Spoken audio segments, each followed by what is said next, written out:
Impariamo nuove espressioni colloquiali che usiamo tutti i giorni in italiano. Ciao a tutti e benvenuti a un nuovo video. Io sono Stefano e sono un insegnante di italiano per stranieri. Nel video di oggi voglio insegnarti altri colloquialismi in italiano che sono davvero molto usati nella conversazione di tutti i giorni. Ho fatto tanti altri video come questo qui sul mio canale, quindi se vuoi guardare questi altri video ti lascio il link alla playlist qui sotto in descrizione. Prima di iniziare però con queste parole che ti faranno sembrare più naturale quando parli l'italiano, voglio ricordarti che tra pochissimo il mio corso Italiano Vero riaprirà per le iscrizioni. Quindi se vuoi imparare l'italiano vero e autentico che parliamo in Italia, puoi iscriverti alla lista d'attesa per il mio corso. Ti lascio come sempre tutte le informazioni qui sotto in descrizione. Sono sicuro che ti piacerà tantissimo. Fantastico, adesso possiamo iniziare e iniziamo dalla prima espressione di oggi.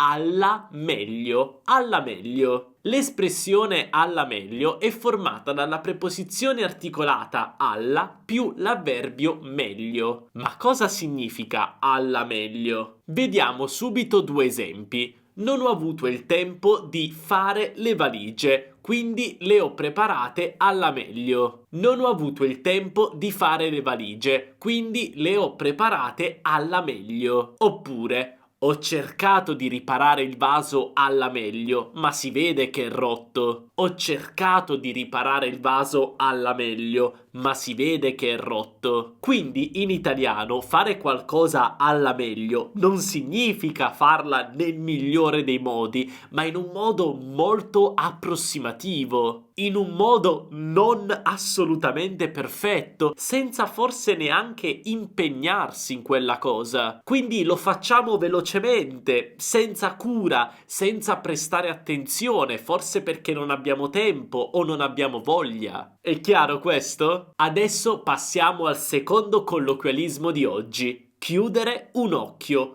Chiudere un occhio. Quando leggiamo questa espressione possiamo immaginare che chiudere un occhio significhi effettivamente chiudere un occhio. Però non è quello che pensi, cioè quando facciamo così. Vabbè, io non sono bravo a farlo, ma quello si dice fare l'occhiolino, è una cosa diversa. Chiudere un occhio ha un significato particolare. Vediamo subito due esempi. Ho chiuso un occhio sulla sua assenza al lavoro perché so che sta passando un periodo difficile. Ho chiuso un occhio sulla sua assenza al lavoro perché so che sta passando un periodo difficile. Oppure non posso chiudere un occhio su questo comportamento scorretto. Non posso chiudere un occhio su questo comportamento scorretto. Quindi in italiano l'espressione chiudere un occhio significa fare finta di non vedere qualcosa, ignorare qualcosa, spesso perché vogliamo evitare un problema oppure perché non vogliamo affrontare una situazione difficile, magari perché pensiamo che quella situazione non sia importante o perché forse non vale la pena affrontarla. Quindi se io chiudo un occhio sulla sua assenza al lavoro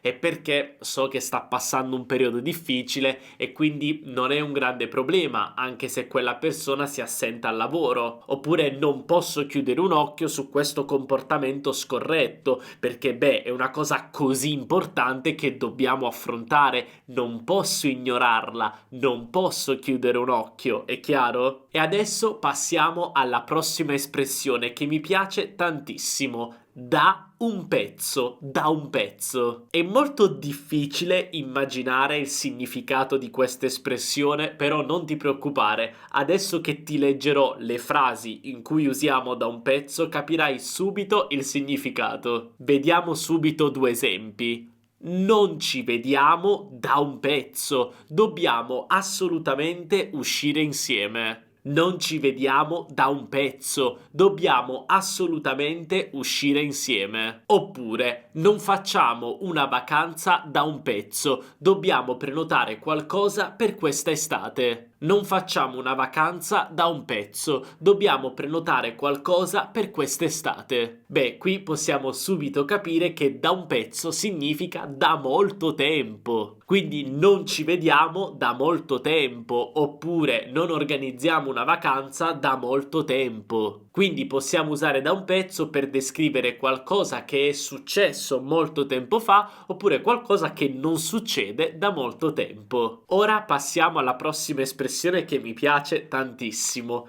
Tanto per cambiare. Tanto per cambiare. Come sempre partiamo dagli esempi e poi cerchiamo di capire il significato. Tanto per cambiare, il treno è in ritardo. Tanto per cambiare, il treno è in ritardo. Oppure, tanto per cambiare, mi sono dimenticato di comprare il latte. Tanto per cambiare, mi sono dimenticato di comprare il latte. Oppure ancora, tanto per cambiare, il mio vicino di casa ha deciso di fare casino alle 3 di notte. Tanto per cambiare, il mio vicino di casa ha deciso di fare casino alle 3 di notte. Quindi che cosa significa tanto per cambiare? Beh, sicuramente non stiamo parlando di un cambiamento, ma anzi di qualcosa che rimane sempre uguale, che non cambia mai. Infatti l'espressione italiana tanto per cambiare è un'espressione carica di ironia. Infatti tanto per cambiare significa come al solito, come sempre, qualcosa che non cambia mai. Quindi usiamo tanto per cambiare per descrivere qualcosa che succede con frequenza, qualcosa che succede spesso,